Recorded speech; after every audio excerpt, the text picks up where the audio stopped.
لله رب العالمين والعاقبة للمتقين والصلاة والسلام على سيد الأنبياء والمرسلين وعلى آله وأصحابه الطيبين الطاهرين أما بعد فأعوذ بالله من الشيطان الرجيم بسم الله الرحمن الرحيم أيحسب الإنسان أن يترك سدى صدق الله العظيم غوث اعظم ومنی بیزت اسامہ مددی قبلہ بھی مددی کعبہ ایمان مددی انتظار کرم تست منی عینی را اے خدا جو خدا بین و خدا دا مددی بگرداب بلا افتاد کشتی ضعیفان و شکستہ رات و پشتی محق خواجہ عثمان ہارون مدد کن یا معین الدین چشتی مدد کن یا معین الدین چشتی مدد کن یا معین الدین چشتی ممبر رونق افروز برادر ذکر پیر سید یاسین باپو قادری جمیع عرش مقام سادات کرام علماء ذوی الاحترام حاضرین بزم پردہ نشین ماں اور بہنوں السلام علیکم ورحمۃ اللہ وبرکاتہ۔ انتہائی احترام و عقیدت کے ساتھ اپنے اور ساری کائنات کی مرکز عقیدت انیس بے کساں چارہ ساز درد منداں ہم غریبوں کی غم گسار ہم فقیروں کی ثروت شہر یار ارم تاجدار حرم نوبہار شفاعت شب اسرا کے دولہا نوشے بزم جنت دانائے سبل مولائے کل ختم الرسل خسرو خوباں سیاح لامکاں وجہ کن فکاں در اللہ المکنون سر اللہ المخزون عالم ما کانا وما یکون آب و گل انبیاء جان و دل اصفیاء مطلع ہر سعادت مقطع ہر سیادت خلاصہ کائنات فخر موجودات حضور احمد مجتبی محمد مصطفیٰ ارواحنا فدا صلی اللہ تعالی علیہ وآلہ وصحبہ وبارک وسلم کی بارگاہ بے کس پناہ میں جس طریقے سے پڑھاؤں بلند آواز سے میرے ساتھ مل کر پڑھیں الصلاۃ والسلام علیک یا رسول اللہ الصلاۃ والسلام علیک یا نبی اللہ الصلاۃ والسلام علیک یا حبیب اللہ وعلی آلک واصحابک یا نور اللہ صلی اللہ تعالی علیہ وسلم۔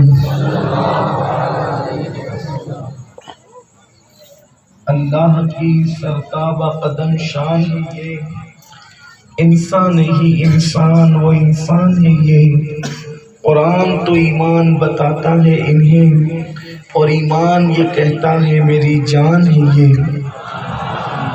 آج کی یہ محفل اصلاح عقائد و اعمال کے حوالے سے سرخیز کی سرزمین پر انعقاد پذیر ہے۔ اللہ تعالیٰ میری اور آپ سب کی حاضری کو شرف قبولیت عطا فرمائے۔ آیہ کریمہ کی جس حصے کی تلاوت کی گئی ہے میرا اللہ اس کے مطابق مجھے رد کرنے اور آپ تمامی خواتین و حضرات کو سن کر اس پر عمل کرنے اور اسے عام کرنے کی توفیق عطا فرمائے۔ اس وقت ہم لوگ بہت زیادہ غفلت کا شکار ہیں، غفلت ہی غفلت ہے، دین سے دوری ہے۔ اپنی طبیعت کے مطابق ہم اپنی زندگی کو گزار رہے ہیں، زندگی کے اندر وہ آخرت کی فکر نہیں جو ایک مسلمان کی زندگی میں ہونا چاہیے۔ ہمیں اللہ کی بارگاہ میں جواب دینے کا وہ خیال نہیں جو آخرت میں اللہ کی بارگاہ میں جواب دینے کا خیال ہونا چاہیے، اس لیے کہ ہم نے دنیا میں دوسرے لوگوں کو دیکھ کر دوسروں کے رنگ میں ہم بھی رنگے، دوسروں کے رنگ میں ہم اس طریقے سے رنگے جیسے اور دنیا کی دوسری قومیں گناہوں کے اندر زندگی گزار رہی ہے، اللہ کی تعلیمات سے دور ہو کر زندگی گزار رہی ہے، اپنی طبیعت کے مطابق زندگی گزار رہی ہے۔ اگر مسلمانوں کی زندگی کو دیکھیں، مسلم معاشرے کو دیکھیں، مسلم بستی کو دیکھیں تو ایسا لگتا ہے کہ جیسے مسلمانوں کو رب کی بارگاہ میں جواب دینے کا کوئی خیال ہی نہیں رہا۔ ہر آدمی اپنی دھن میں ہے، ہر انسان اپنی مستی میں مست ہے۔ اللہ اکبر! وہ کون سا جرم ہے، وہ کون سے گناہ ہے جو مسلم معاشرے کے اندر موجود نہیں؟ دنیا کی دوسری قومیں اگر رات کی تاریکی کے اندر موبائل پر گیم کھیلتے ہوئے بیٹھی ہوئی ہے تو قوم مسلم بھی تو موبائل پر گیم کھیل رہی ہے۔ آپ جدھر چلے جائیں مسلم محلوں کا جائزہ لیں، ہاتھوں میں موبائل ہوگا اور لوگ بیٹھ کر کے کوئی گیم کھیل رہا ہوگا، کوئی فیس بک چیک کر رہا ہوگا، کوئی یوٹیوب چیک کر رہا ہوگا، کوئی واٹس ایپ پر لگا ہوا ہوگا۔ آپ ذرا دیکھیں تو صحیح، مسلمانوں کے ہاتھوں کے اندر آخر قرآن کیوں نہیں ہے؟ اور قرآن مسلمانوں کے ہاتھوں میں کتنا ہے؟ کل کا حال یہ تھا کہ مسلمان جب تھک ہار کر کے اپنے گھر پہنچتا تھا تو وہ وضو کرنے کے بعد پہلے اللہ کی کتاب کھول کر کے بیٹھتا تھا، قرآن مقدس کھول کر کے بیٹھتا تھا۔ آج تو مسلمانوں کے ہاتھوں میں قرآن کبھی آتا بھی نہیں۔ آپ سب مسلمان ہو، ہم سب مسلمان ہیں الحمدللہ، اور سوچو تو صحیح، ایمان سے بڑھ کر نعمت کون سی ہے؟ اسلام سے بڑھ کر نعمت کون سی ہے؟ آج سے پہلے ہم نے قرآن اپنے ہاتھ میں کب لیا تھا؟ اب ذرا غور تو کریں۔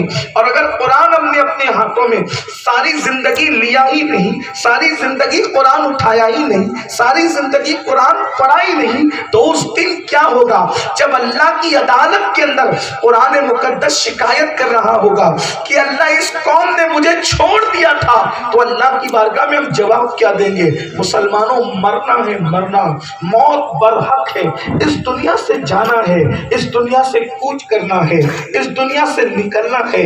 اگر موت کی تیاری کرو گے تو بھی مرنا ہے، موت کی تیاری نہیں کرو گے تو بھی مرنا ہے۔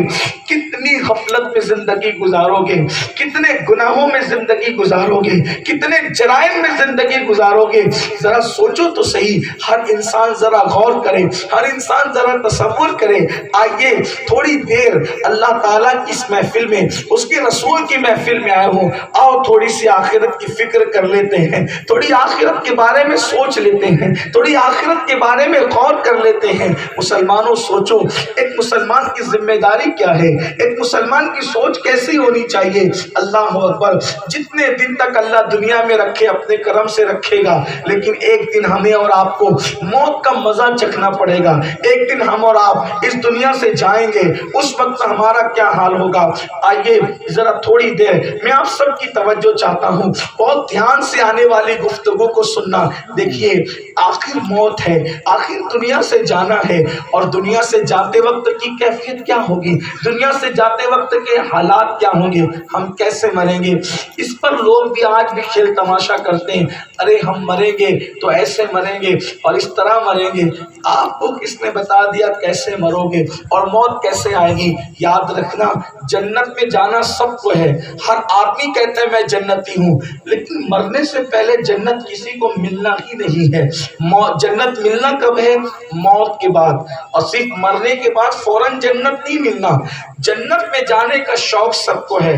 آج جب ہمیں کوئی کہتا ہے نا او جنتی، ہم خوش ہو جاتے ہیں، سنی جنتی ہے، خوش ہو جاتے ہیں، لیکن جنت مرنے سے پہلے نہیں ملنا، جنت مرنے کے بعد ہی ملنا ہے، اور کتنے مراحل سے گزرنا ہے، اس کے بعد جنت ملنا ہے۔ مرنا ایک، مرنے کے بعد قبر دو، قبر کے بعد محشر تین، محشر کے بعد پلسرات چار، اور اس کے بعد پھر ہے پانچواں مقام جنت۔ اب ان چاروں سے ہمیں گزرنا ہے، مجھے اور آپ کو۔ میں اپنی ماں اور بہنوں کی بھی توجہ چاہتا ہوں۔ آپ لوگ بڑے بڑے خطبہ مقررین کی گفتگو کو سنتے ہیں، اور میں کوئی مقرر، کوئی خطیب نہیں ہوں۔ اس سے پہلے ہمارے مولانا صاحب بہت اچھا بولتے ہیں، آپ ان کی گفتگو بھی سن رہے تھے۔ اور بڑے بڑے خطبہ کو آپ سنتے ہیں، لیکن تھوڑا آج ہم توجہ کریں۔ بارگاہ غوثیت کا ایک سگ فقیر بے ہنر آپ کے دروازے دل پر تھوڑی دستک دینا چاہتا ہے، جنت میں سب جانا چاہتے ہیں، لیکن کم سے کم 4 مرحلوں سے گزرنا ہے، موت، قبر، حشر، پل صراط، پھر جنت ہے۔ اس کے بغیر کوئی جنت میں جا ہی نہیں سکتا، اور جنت میں جانا بھی ہے، لیکن ہماری غفلت، ہماری بے راروی، ہماری طبیعت پرستی، ہماری عیش پرستی، ہماری گناہ پرستی، ہماری خواہشات پرستی، ذرا سوچو تو صحیح، موت کیسے آتی ہے؟ موت آتی کیسے ہے؟ تھوڑا دھیان کریں۔ میں کسی شرابی کی موت بیان نہیں کروں گا آج، کوئی جواری کی موت بیان نہیں کروں گا، کسی بے نمازی کی موت بیان نہیں کروں گا، کسی آوارہ اور زانی کی موت بیان نہیں کروں گا، کسی سود خور کی موت بیان نہیں کروں گا، کسی اللہ رسول کے غدار کی موت بیان نہیں کروں گا۔ اب تھوڑا اگر آپ کی توجہ ہے، بالخصوص میرے جوانوں کی، تو تھوڑا دھیان دینا۔ آج میں آپ کے سامنے ایک صحابی رسول کی موت کا ذکر کرنے لگا ہوں، تاکہ پتہ چلے جب صحابی کی موت اس شان کی ہے تو ہمیں کیسے موت آئے گی، تھوڑا اس پر غور کرنا ہوگا۔ روح نکلنی ہے ہماری، دنیا سے جانا ہے ہمیں، اور یاد رکھنا اس سے کوئی چھوٹ نہیں سکتا، اس سے کسی کو رستگاری نہیں ہے، اس سے کوئی بری ذمہ نہیں ہو سکتا۔ آؤ فقی ابو اللیث سمرقندی رحمت اللہ تعالی علیہ اپنی کتاب کے اندر جو ہے ایک صحابی کی موت کا ذکر کرتے ہیں۔ آپ کو پتہ ہے صحابی کسے کہتے ہیں؟ کوئی بھی ولی، کوئی بھی غوث، کوئی بھی قطب، کوئی بھی ابدال صحابی کے مرتبے کو نہیں پہنچ سکتا۔ صحابی کا مرتبہ کیا؟ انبیاء کے بعد روئے زمین پر سب سے افضل ترین مرتبہ کس کو حاصل ہے؟ صحابہ کرام کو حاصل ہے۔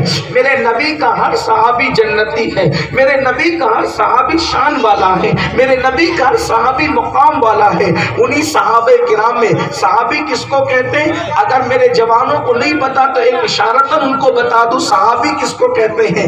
جس نے ایمان کی حالت میں اپنی آنکھوں سے مصطفیٰ جان رحمت کا دیدار کیا ہے اور ایمان ہی کی حالت میں دنیا سے تشریف لے گئے ہیں، یہ صحابی ہے۔ صحابی، اللہ اکبر!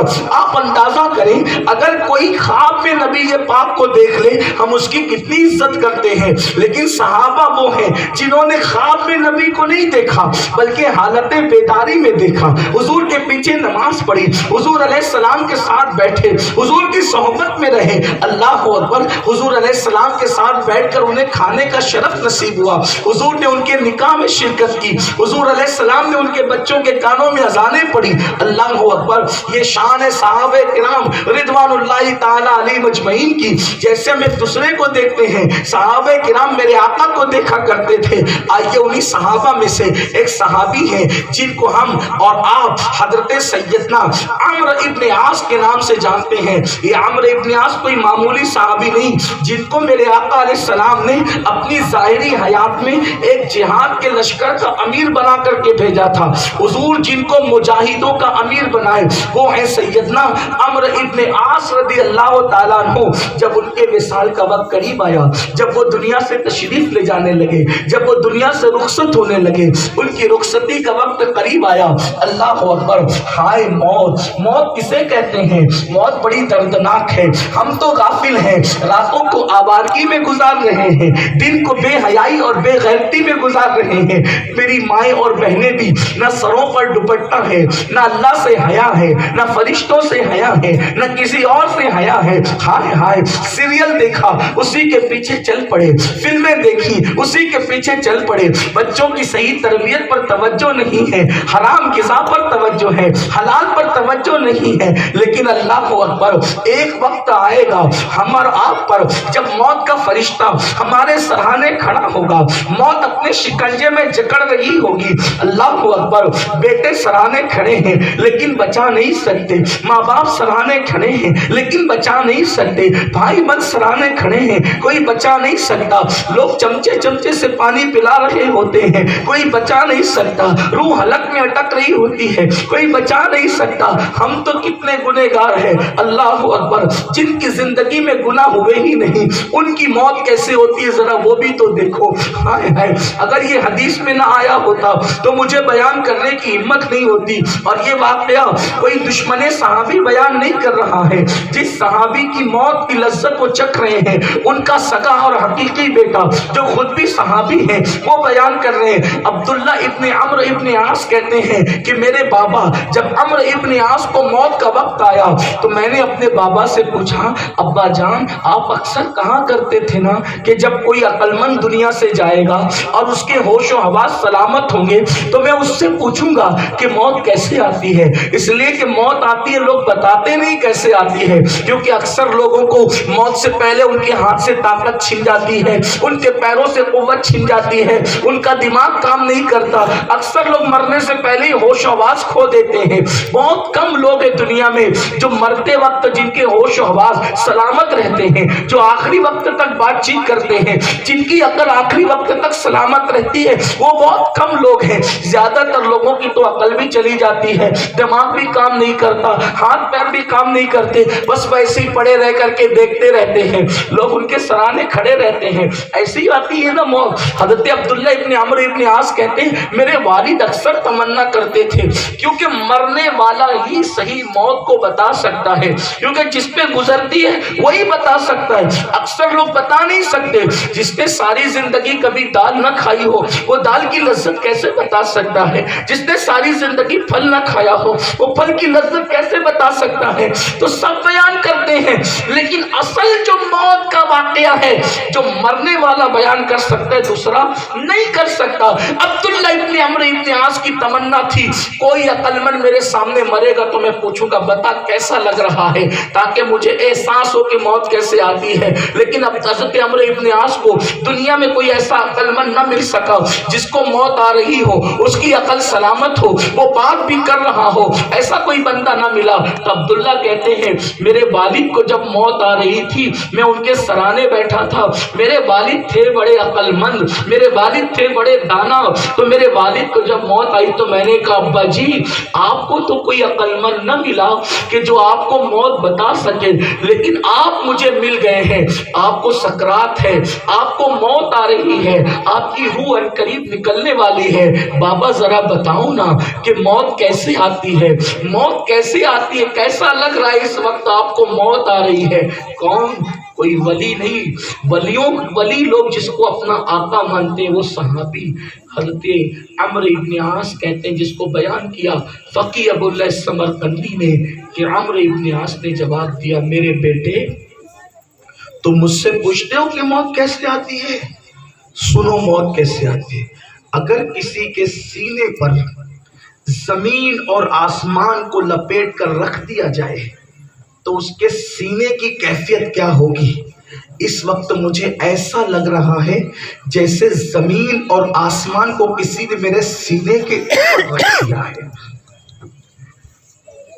میں بے نمازی کا ذکر نہیں کر رہا ہوں، جس نے رسول اللہ کے پیچھے نمازیں پڑھی، جو مصر کے وہ گورنر تھے جس نے کبھی کسی بکری کو بھی بھوکا رہنے نہیں دیا، یہ مصر کے وہ گورنر تھے جنہوں نے کبھی بدعت اور خرافات کو رواج پانے نہیں دیا۔ وہ جو مشہور سے واقعہ آپ نے سنا ہے نا کہ ایک ننھے سے بچے کو دولہا بنا کر کے نیل میں ذبح کرنے کے لیے لوگ ناچتے گاتے جا رہے تھے، تو اس بچے کو ذبح ہونے سے جس نے روکا تھا وہ کوئی اور نہیں تھا، وہ عمرو ابن عاص رضی اللہ تعالیٰ عنہ تھے۔ اور مصر والوں سے کہا مصر والوں اس ننھے سے معصوم کو کہاں لے جاتے ہو؟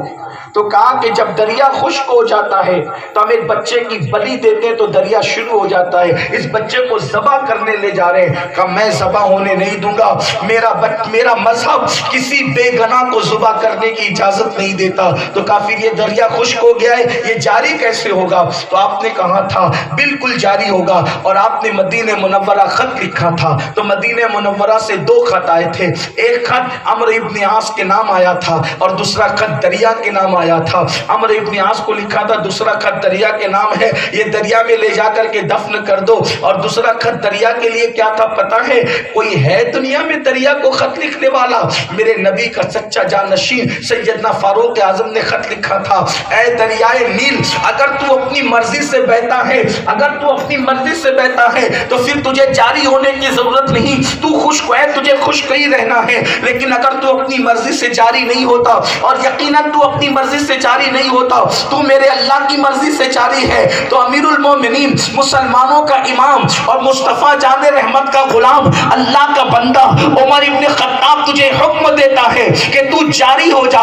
وہ خط جیسے ہی دریا میں ڈال دیا گیا، لوگوں نے دیکھا کہ زمین سے پانی نکلنے لگا اور دریا بہتا رہا، اور دریا جو ہے وہ جاری ہو گیا، اور جس کے دفن کرنے سے فاروق اعظم کا خط جس کے ہاتھوں سے دریا میں دفن ہوا تھا وہ کوئی معمولی ہستی نہیں، وہ عمرو ابن عاص تھے۔ لیکن سنو میری قوم کے جوانوں، موت آنے والی ہے۔ اللہ اکبر، جس نے رسول اللہ کے پیچھے نمازیں پڑھی، جو اتنے پرہیزگار اور متقی تھے، وہ اپنے بیٹے عبداللہ ابن عمرو ابن عاص سے کہتے ہیں بیٹا مجھے اس وقت موت کے وقت ایسا لگ رہا ہے جیسے میرے سینے پر کسی نے زمین اور آسمان کو لپیٹ کر رکھ دیا ہے، میرا سینہ زمین اور آسمان کے نیچے دبا ہوا ہے، اتنی تکلیف مجھے ہو رہی ہے۔ اب میں آپ سے پوچھنا چاہتا ہوں، جوانی پہ غرور کر کے زنا کے اڈوں کو، شراب کے اڈوں کو آباد کرنے والوں، عورتوں پہ بد نظری کرنے والوں، کانوں میں ایئر فون لگا کر کے گانے سننے والوں، ذرا سوچو جس نے کوئی گناہ نہیں کیا، جب ان کی موت کے وقت اللہ ان مقبول بندوں کو ایسے آزماتا ہے کہ ان کے سینے پہ ایسا لگتا ہے جیسے زمین اور آسمان لپیٹ کر رکھ دیے گئے ہوں۔ اسی پہ بس نہیں، عبداللہ ابن عمرو ابن عاص کہتے ہیں اس کے بعد عمرو ابن عاص نے فرمایا بیٹا ایسا لگتا ہے جیسے میں ناک سے سانس نہیں لے رہا ہوں، میں ناک سے سانس نہیں لے رہا ہوں، ایسا لگتا ہے کہ جیسے میں سوئی کے ناکے سے سانس لے رہا ہوں۔ سوئی کے ناکے سے سانس لینے والوں کو جو تکلیف ہوتی ہے بیٹا، اس وقت وہی تکلیف تیرے باپ عمرو ابن عاص کو ہوئی۔ میں پوچھنا چاہتا ہوں، یہ ولی سے بھی بڑے مرتبے کے لوگ ہیں، کیوں غافل ہو تم؟ کیوں غفلت کا شکار ہو؟ ہیرو ہیروئن کا ننگا ناچ کیوں دیکھ رہے ہو؟ اپنے آپ سے تمہیں محبت نہیں ہے، اپنے آپ سے تمہیں پیار نہیں ہے، اپنے آپ سے تمہیں الفت نہیں ہے، کیوں بھول گئے اس تعلیم کو، اس منظر کو کیوں بھول گئے؟ کیوں حرام کھا رہے ہو؟ شادیوں میں کیوں ناچتے ہو؟ کیوں ڈی جے بجاتے ہو؟ اب کسی عورت پر پاپ کی نظر کیوں ڈالتے ہو؟ یہ صحابی کہہ رہے، صحابی موت کے وقت میرے بیٹے ایسا لگتا ہے جیسے میں سوئی کے ناکے سے سانس لے رہا ہوں۔ جب میں نے یہ حدیث پہلی بار پڑھی تو میں نے سوچا میں کیوں پیدا ہوا دنیا میں؟ اس لیے کہ پیدا ہونا تھا، ہوا تو صحیح، جانا بھی تو یہاں سے، اور ایسی تکلیف سے، یہ تکلیف اپنے جنتی ہونے پہ نعرے لگانے والوں، جب صحابی اس شان سے دنیا سے جا رہے، میری اور آپ کی موت کیسے ہوگی؟ ہم دنیا سے کیسے جا رہے؟ ہمارے پاس تو کوئی نیکی ہے ہی نہیں، کوئی عمل ہے ہی نہیں۔ اذان ہوتی ہمارے کانوں پہ جوں تک نہیں رہتی، اذان ہوتی ہمیں کوئی احساس ہی نہیں ہوتا، اذان ہوتی ہمیں کوئی نماز کا خیال ہی نہیں ہوتا۔ مسجدیں ویران کر دی ہے، مسجد مرثیہ خواہ ہے، مسجدوں میں جانے والا کون ہے؟ 4 وقت میں جو جاتے وہ بھی فجر کے اندر نہیں جاتے۔ یہ صورتحال ہے، یہ کیفیت ہے، جو جی میں آئے کر لو، آخر موت ہے۔ جو طبیعت میں آئے کر لو، آخر موت ہے. اور اگر اللہ کا کرم اور اس کی رحمت چاہیے تو آج کوئی فقیر تمہارے دروازے دل پہ دستک دینے آیا ہے، توبہ کر کے سدھر جاؤ، توبہ کر کے بدل جاؤ. اس لیے کہ اس وقت پچھتانے سے کام نہیں چلے گا. جب موت آئے گی، پچھتانا ہے تو ابھی پچھتاؤ، توبہ کرنا ہے تو ابھی کرو، شرمندہ ہونا ہے تو ابھی ہو جاؤ. ہو سکتا ہے کہ اس کا کرم دستگیری کر دے اور بیڑا پار ہو جائے. عمرو ابن عاص کہتے ہیں میرے بیٹے ایسا لگتا ہے کہ جیسے میں سوئی کے ناکے سے سانس لے رہا ہوں، ناک سے نہیں. اور پھر فرمایا بیٹا انسان کے پیٹ میں اگر ببول کا درخت اگا دیا جائے، انسان کے پیٹ میں اگر ببول کا درخت اگا دیا جائے اور وہ نیچے سے کھینچا جائے، ببول کا درخت پیٹ میں اگائے اور نیچے سے کھینچا جائے زور سے، تو اس وقت اس کی نسوں کا اور اس کے گوشت کا اور اس کے پیٹ کا حال کیا ہوگا؟ تیرے بابا پر اس سے زیادہ تکلیف گزر رہی ہے بیٹا. اس سے زیادہ میں تجھے اور نہیں بتا سکتا کہ موت کس تکلیف کا نام ہے، موت کی شدت کا نام ہے. جب جنتی جنت میں جائیں گے، جنتی جنت میں جائیں گے، اس وقت اللہ کہے گا دنیا میں جانا ہو تو چلے جاؤ. وہ کہیں گے نہیں مولا، موت کے وقت ہمیں جو تکلیف ہوئی تھی اس تکلیف کو دوبارہ برداشت کرنے کی ہمارے اندر طاقت نہیں ہے. یہ موت ہے، غافل ہے اور بہت غافل ہے. اگر مسلمان موت کو یاد کرے، مسلمان موت کو یاد کرے تو اتنے جرائم نہیں کرے جو کرے. آج ہمارا سماج کتنے جرائم میں مبتلا ہے. بات موت کی آئی، مجھے ایک دوسرے صحابی کی موت یاد آئی، میں عرض کروں گا. واللہ ہم صحابہ کے گستاخ نہیں ہیں لیکن عبرت کے لیے بات کر رہے ہیں. جو گستاخ ہے صحابہ اس پہ لعنت ہے، لعنت. اس کا نہ فرض قبول ہے نہ نفل قبول. ایک دوسرے صحابی، یہ تو موت کی تکلیف آپ نے سنی. ہائے ہائے، ایک موت اور ہے. ایک صحابی تھے، ان کا نام حضرت علقمہ تھا. نام اور بھی ہو سکتے ہیں لیکن جو روایت میں پڑھ رہا ہوں اس میں علقمہ نام ہے. دھیان دینا جوانوں، ایک صحابی ان کا نام علقمہ ہے. آدمی کیا سوچتا ہے، تمنا کیا کرتا ہے کہ بھئی جب کسی کو موت آئے تو اس کی زبان پر کلمہ بھی آنا چاہیے. بہترین موت وہ ہے جو کلمہ پڑھتے پڑھتے، اور جس کو کلمہ پڑھتے پڑھتے موت آئے سمجھ جاؤ وہ انشاءاللہ جنتی ہے. سبحان اللہ. ہاں، دعا کرتے تھے، غوث پاک جیسے لوگ دعا کرتے تھے اللہ ہمارا خاتمہ کلمے پہ فرما. غریب نواز جیسے لوگ دعا کرتے تھے اللہ ہمارا خاتمہ کلمے پہ فرما. ہاں، آسان نہیں ہے موت، اور وہ بھی موت اب ایمان والی موت. دوسرا اسٹیج ایمان والی موت. مرتے وقت کلمے کا زبان پر آنا، کلمہ پڑھتے پڑھتے دنیا سے جانا، یہ بڑی چیز ہے. قرآن کہتا ہے وَلَا تَمُوتُنَّ إِلَّا وَأَنْتُمْ مُسْلِمُونَ. تم نہ مرنا مگر اس حال میں کہ تم مومن رہو. یعنی کہ جب دنیا سے جاؤ تو ایمان پر جانا، کلمے پہ جانا. حضرت علقمہ دوسرے صحابی، ان کی موت کا وقت قریب آتا ہے. حالانکہ یہ بہت شان والے جنتی لوگ ہیں لیکن یہ صرف یہ جو واقعات ہوئے یہ ہماری عبرت کے لیے کہ جب مقبول لوگوں کے ساتھ یہ ہے تو تو کون سی کھیت کی مولی ہے، جب مقربین کے ساتھ یہ تو تو کون سی کھیت کی مولی. حضرت علقمہ کے سرانے صحابہ کھڑے ہیں، ایک سے ایک لوگ ہیں اور سب کی تمنا ہے کہ علقمہ کلمہ پڑھ لے، علقمہ کلمہ پڑھ لے. لیکن علقمہ کی زبان الٹتی نہیں پلٹتی نہیں، کلمہ زبان پہ آتے نہیں. کس کی زبان پر کلمہ نہیں آ رہا ہے؟ کس کی زبان پہ کلمہ نہیں آ رہا ہے؟ جس نے کسی پیر فقیر کسی ولی سے کلمہ نہیں سیکھا، جس نے کلمہ لانے والے سے کلمہ پڑھا ہے. اللہ اکبر، اللہ اکبر. ہاتھ پہ کلمہ پڑھا، جس نے حضور کے ہاتھ پہ کلمہ پڑھا اس کی زبان پہ کلمہ نہیں آتا. یہ وہ باتیں ہیں جو ہم بیان کرنے بھی ڈرتے ہیں اور سننے بھی ڈرتے ہیں. لیکن یہ باتیں حضور نے بیان کی تو چھپانے کے لیے تو نہیں بیان کی نا، یہ تو بیان کے لیے بیان کی نا. کلمہ کس کی زبان پہ نہیں آ رہا؟ جس نے حضور کو دیکھ کر حضور کے ہاتھ پہ کلمہ پڑھا.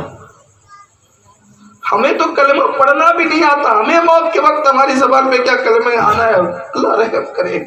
بس اس سے کرم کی امید ہے مولا، تو 70 ماؤں سے زیادہ پیار کرتے، بس تو کرم کرے تو بیڑا پار ہے، ورنہ پھر تباہی تباہی، بربادی بربادی۔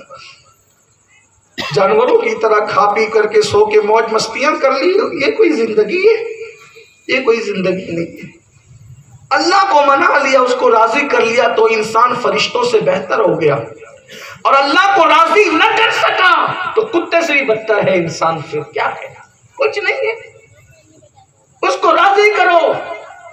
صحابی کی زبان پہ کلمہ نہیں آ رہا ہے، صحابہ تمنا کرتے ہیں کلمہ پڑھے، بالآخر حضور علیہ السلام ظاہری طور پہ حیات تھے، آقا علیہ السلام ظاہری طور پہ حیات تھے، دوڑایا جاؤ حضور سے کہو کہ اس کی زبان پہ کلمہ نہیں آ رہا، حضور کے صحابی کی زبان پہ کلمہ نہیں آ رہا، ان سے آقا سے کہو، وہ مشکل کشائی کریں گے، وہ کرم فرمائیں گے۔ بھائی ان کی کرم کی نظر ہو تو پھر کیا، ایک میں کیا، میرے عیسیاں کی حقیقت کتنی، مجھ سے 100 لاکھ کو کافی ہے، اشارہ تیرا۔ ایک صحابی دوڑے دوڑے گئے، یا رسول اللہ، علقمہ، ہاں کیا بات ہے؟ وہ دنیا سے جانے سکرات میں کلمہ نہیں آ رہا ان کی زبان پہ، یا رسول اللہ کلمہ نہیں آ رہا۔ آقا فرماتے ہیں اچھا کلمہ نہیں آ رہا ہے، علقمہ کی امی ہے کیا دنیا میں؟ علقمہ کی ماں ہے دنیا میں؟ ہاں یا رسول اللہ ہے، بلاؤ اس کی ماں کو۔ دیکھو حضور جانتے ہیں کلمہ کیوں نہیں آ رہا ہے، بلاؤ اس کی ماں کو۔ اس بڑھیا کو بلایا گیا، وہ لاٹھی ٹیکتے ٹیکتے آئی، حاضر ہو یا رسول اللہ۔ آقا فرماتے ہیں بتاؤ تم علقمہ سے راضی ہو کہ ناراض ہو؟ تم علقمہ سے راضی ہو کہ ناراض ہو؟ یا رسول اللہ میں ناراض ہوں اس سے۔ کس سے؟ مسجد کا امام نہیں، دین کا امام۔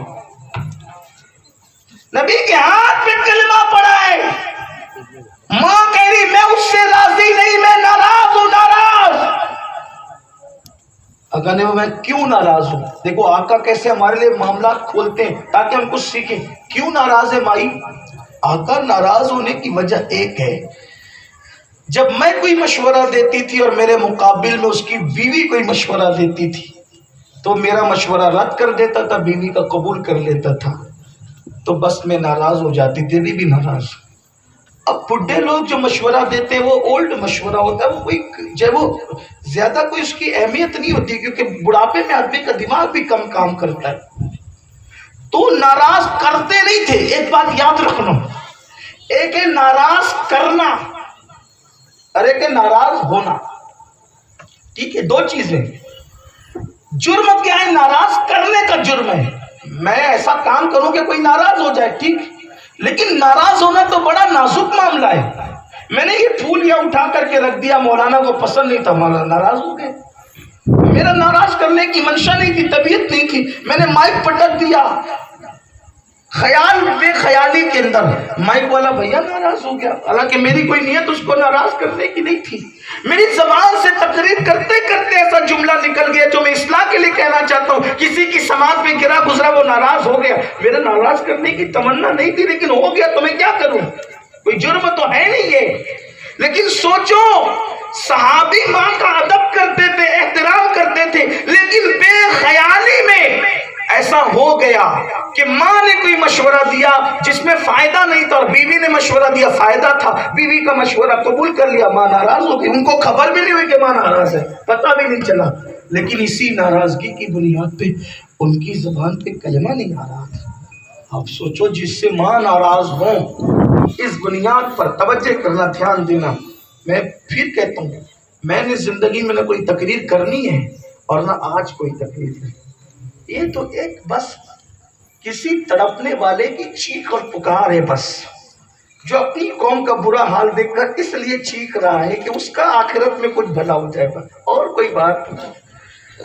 تقریر کے لیے تو جملے چاہیے، آواز چاہیے، انداز چاہیے، نہ یہاں جملے ہیں، نہ آواز ہے، نہ کچھ بھی نہیں ہے یہاں، کوئی ساز و سامان بے سر و سامانی ہے، بس ایک تڑپنا اور بلبلانا اور بلکنا ہے، بس اور کچھ نہیں، جس سے ماں اس وجہ سے ناراض ہو کہ میرا مشورے کی بجائے بیوی کا مفید، میرا مشورہ مفید نہیں تھا، اس کا مفید تھا، اس کے باوجود بھی میرا رد کر دیا، تو صحابی کی زبان پہ کلمہ نہیں آ رہا ہے جس سے رسول اللہ ناراض ہوں۔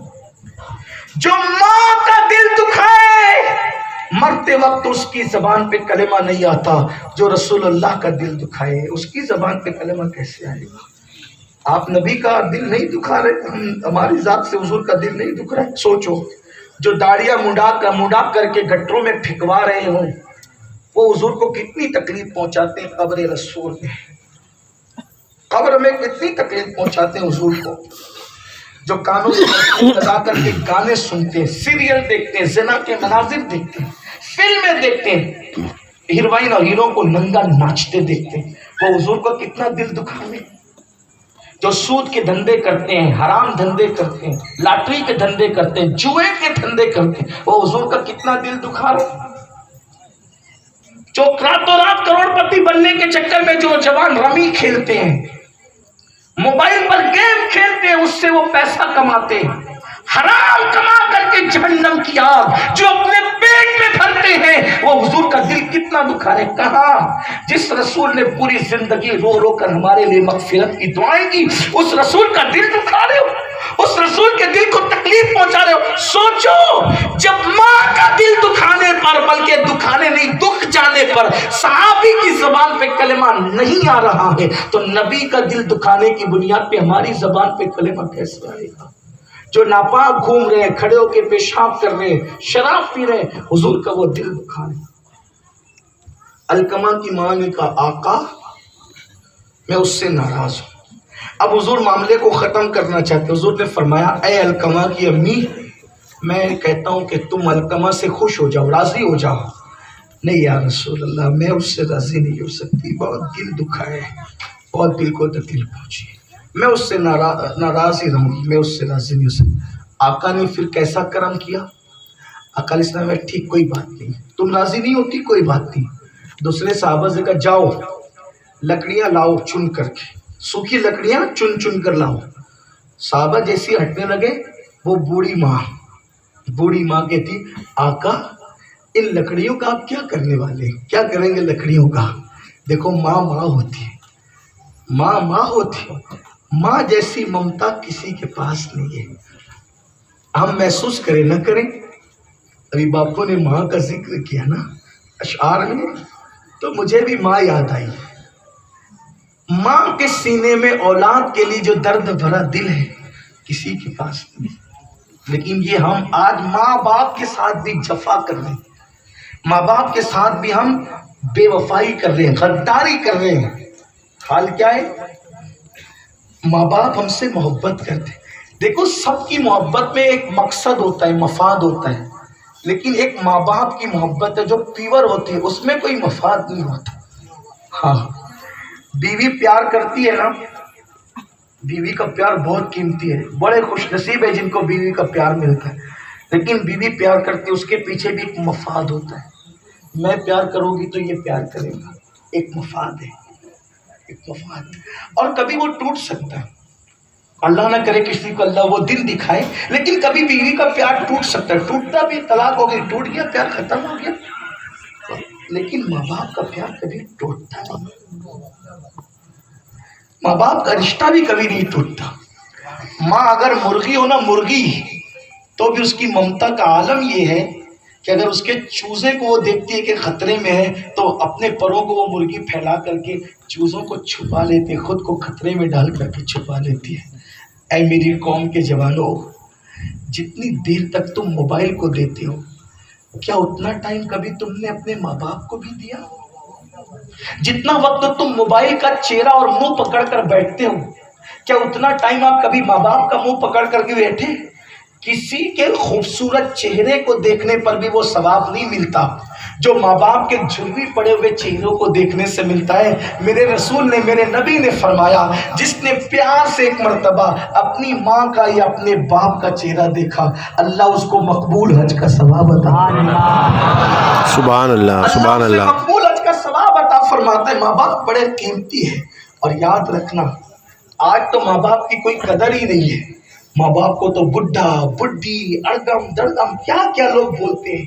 جوانی کے نشے میں ماں باپ کی توہین کرنے والوں، یاد رکھنا اور اچھی طرح سے یاد رکھنا، اگر آج تم نے اپنے ماں باپ کے ساتھ بدسلوکی کی تو تمہاری اولاد اس سے زیادہ بدترین سلوک تمہارے ساتھ کرے گی، اور اگر آج تم نے اپنے ماں باپ کا ادب کیا، احترام کیا، تعظیم کی، تو یاد رکھنا اس سے زیادہ اچھا سلوک تمہاری اولاد تمہارے ساتھ کرے گی۔ جوانی میں سب بھول گئے، اللہ رسول بھولے، مذہب و مسلک بھولے، ماں باپ بھولے۔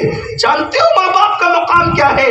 ایک مرتبہ ایک صحابی میرے آقا کی بارگاہ میں آئے اور عرض کیا کہ یا رسول اللہ صلی اللہ علیہ وآلہ وسلم، میرے آقا، میری ماں اتنی بیمار ہو گئی ہے کہ وہ بستر سے اٹھ نہیں سکتی، پاخانہ بستر میں کر دیتی ہے، گندگی بستر میں کر دیتی ہے، کوئی صاف صفائی کرنے والا نہیں ہے، میں اپنی ماں کی گندگی اپنے ہاتھ سے دھلتا ہوں، تو یا رسول اللہ کیا میں نے ماں کا حق ادا کر دیا؟ میں اپنی ماں کی گندگی اپنے ہاتھ سے دھلتا ہوں، کیا میں نے ماں کا حق ادا کر دیا؟ آقا نے فرمایا نہیں، تو اپنی ماں کا حق کبھی ادا نہیں کر سکتا۔ حضور میری ماں نے میری گندگی میرے بچپن میں دھلائی، میں نے بڑھاپے میں اس کی گندگی دھلا دی، تو کیا حق ادا نہ ہوا؟ دھیان سے سننا، ہائے ہائے کیا ہے ماں باپ، کیا ہے ماں باپ کی ممتا۔ کہا کہ آقا یہی تو تھا نا کہ میری ماں میری گندگی دھلاتی تھی، میں بچہ تھا، اور اب وہ بوڑھی ہو گئی تو اس کی گندگی میں دھلتا ہوں، تو کیا میں نے اپنی ماں کا حق ادا نہیں کیا؟ آقا فرماتے ہیں دونوں میں فرق ہے۔ فرق کیا فرق ہے؟ دیکھو فرق کیا ہے۔ جب تیری ماں تیرے بچپنے میں گندگی دھلاتی تھی تو تمنا کرتی تھی اللہ اس کی عمر لمبی کر دے، اس کو جلدی سے بڑا کر دے، اور جب تو اپنے ماں باپ کی گندگی دھلاتا ہے اپنی ماں کی تو تمنا کرتا اللہ یہ بہت بوڑھے ہو گئے، ان کو اٹھا لے دنیا سے۔ وہ تیری گندگی دھلا کر تیری لمبی عمر کی تمنا کرتی تھی، اور تو ان کی گندگی دھلاتا ہے تو کیا دعا کرتا ہے؟ اللہ یہ بہت بوڑھے ہو گئے۔ یہ فرق ہے۔ تو ماں باپ کی تمنا، ماں باپ کی محبت، ان کی ممتا کی بڑی شان ہے، اور یاد رکھنا ماں باپ کے ساتھ بدسلوکی کر کے آپ کی نماز بھی قبول نہیں ہوتی۔ میرے آقا علیہ السلام فرماتے ہیں جس کے ماں باپ اس سے ناراض ہے اللہ اس کے سجدوں کو بھی قبول نہیں کرتا، اس کی دعاؤں کو بھی قبول نہیں کرتا۔ یہاں ماں کی ممتا کی ایک بات آئی ہے تو مجھے یاد آتی ایک بات، اور ماں کے غدار کا انجام کیا ہے یہ بات آپ کو بتاؤں، اور پھر اپنی گفتگو کو اینڈ کی طرف، اختتام کی طرف لے جاؤں، اس لیے کہ وقت اب مکمل ہو رہا ہے۔ بات کو سمیٹتے ہوئے بات ختم کرتے ہیں، لیکن توجہ میری طرف رکھیں۔ ایک ولی تھے، اللہ کے ولی، بہت بڑے بزرگ، وہ جانا چاہتے تھے عمرہ کے لیے، حج کے لیے، حج اور عمرہ کے لیے۔ اس دور میں لوگ جاتے تھے تو بہت لمبے لمبے عمرے، اور بہت پہلے سے جاتے تھے، کئی عمرے کرتے تھے پھر حج کرتے تھے، بہت دن تک رہتے تھے، سال سال، دو سال، پانچ سال بھی قیام ہو جاتا تھا۔ تو ایک اللہ کے ولی کہتے ہیں امی میں حج کو جانا چاہتا ہوں، عمرے بھی کرنا چاہتا ہوں، میں ماں کعبے کی زیارت کو بہت دن ہو گئے، جاؤں ماں؟ ماں نے کہا نہیں جانا ہے۔ یعنی اگر آپ پر نفل حج اور نفل عمرہ کرنے کا شوق ہے، اگر ماں باپ منع کر دے تو آپ پہ لازم ہے کہ آپ نہیں جا سکتے حج عمرہ کے لیے۔ آپ دیکھو یہ ہے ماں باپ۔ آج اگر کسی کے ماں باپ کہنا کہ وہ جو لڑکی سے تو محبت کرتا ہے اس سے تو نے شادی نہیں کرنا، یہ چھپو تمہیں کیا سمجھتا ہے یہ۔ اگر ماں باپ کعبہ جانے سے منع کر دے تو رکنا آپ پہ لازم ہے، فرض ہے، نہیں جا سکتے آپ، جاؤ گے تو گنہگار ہوگے۔ کعبہ دیکھ کر بھی آپ کو گناہ کرنا ہے، کیوں؟ ماں باپ نے منع کیا، قدم قدم پہ گناہ ہے، قدم قدم پہ۔ حالانکہ کعبے کی زیارت سے ثواب ملتا ہے، مگر گناہ کیوں ملے گا؟ ماں باپ کی نافرمانی کا گناہ۔ آج کل کے لڑکیاں تو کسی کی سننے ہی تیار نہیں۔ ماں باپ کعبے سے اور حج سے روک دے، نفلی حج اور عمرہ سے تو نہیں جا سکتے، گناہ ہوگا۔ اور ماں باپ کہہ رہے فلاں لڑکی سے شادی نہیں کرنا تو ماننے کو کوئی تیار نہیں، لڑکیوں کہہ رہے فلاں لڑکے سے نہیں کرنا، ماننے کو تیار نہیں۔ کیوں؟ دین نہیں جانتے، شریعت نہیں جانتے، قرآن نہیں جانتے، حدیث نہیں جانتے، مانے کا بیٹا نہیں جانا۔ سوچا، اس ولی نے سوچا کہ آخر میں کوئی گناہ کرنے تھوڑی جا رہا ہوں، تو کعبہ ہی دیکھنے جا رہا ہوں، ماں منع کرتی اگر اجازت کے بغیر بھی چلا جائے تو کیا حرج ہے۔ انہوں نے سوچا اور میں کیسے جاؤں گا کعبہ دیکھنے؟ دن بھر سفر کروں گا، رات بھر نماز پڑھوں گا، ایسے جاؤں گا کعبہ دیکھنے۔ توجہ کرنا، دھیان دینا۔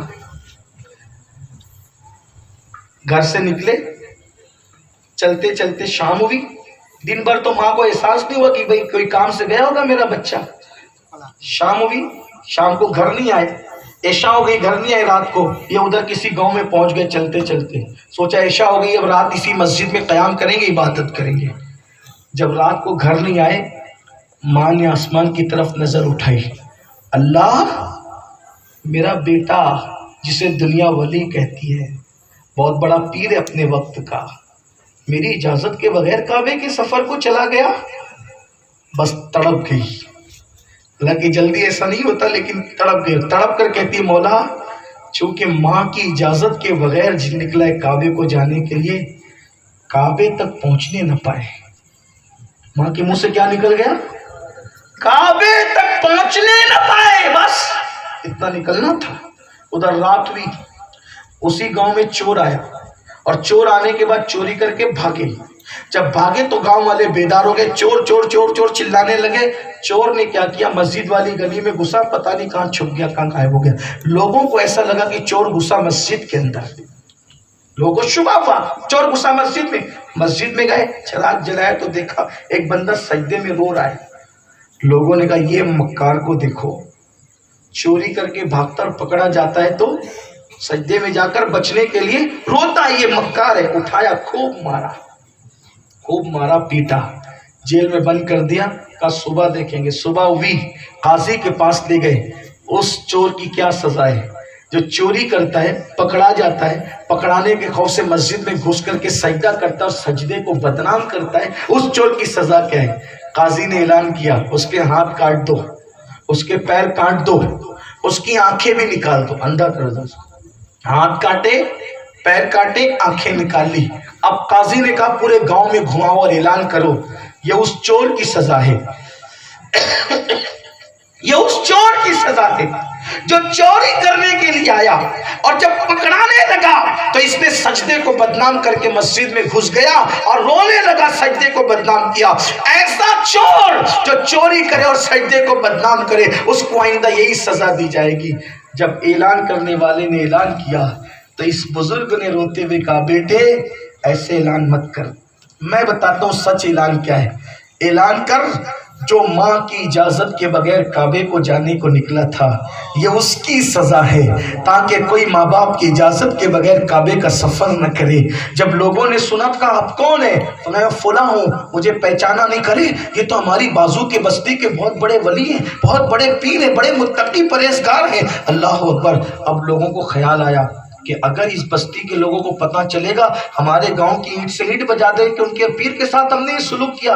ایک کام کرو، چپکے سے راتوں رات جا کر ان کو اٹھا کے اسی گاؤں میں ڈال کر کے آ جاؤ تاکہ ہمارا کوئی نام نہ ہے۔ ادھر دوسری رات ہوئی، ماں کو احساس ہوا، ماں نے کہا اللہ میں نے تو کہا کعبے تک پہنچنے نہ پائے، پتہ نہیں میرا بیٹا کس حال میں ہوگا، مولا میرا بیٹا مجھے واپس کر دے، مجھے عطا کر دے۔ بس یہی دعا کر رہی تھی، اتنے ٹائم کے اندر، اتنے ٹائم میں گاؤں والے آئے، چپکے سے لا کے ڈال دیے، حسن اتفاق ان کے گھر کے آگے لا کے ڈال دیا، ان کو ایڈریس وغیرہ کچھ پتہ نہیں تھا، ان کے گھر کے آگے لا کے ڈال دی۔ ماں نے کہا اللہ میرا بیٹا مجھے ملا دے۔ ماں کی دعا بھی فوراً قبول، ماں کی بد دعا بھی فوراً قبول۔ ادھر کہہ رہی تھی اللہ میرا بیٹا مجھے ملا دے۔ ان کو بھوک لگی تھی، یہ کہتے ہیں ہے کوئی کھانا کھلانے والا، ہے کوئی کھانا کھلانے والا؟ ان کو لگا ان کی ماں کو یہ آواز تو جانی پہچانی آواز ہے، آواز لگائی کون ہے تو؟ کہا کہ ماں کی اجازت کے بغیر کعبے کو جانے والا نافرمان حاجی ہوں، نافرمان حاجی، مجھے بھوک لگی ہے کوئی کھانا کھلانے والا؟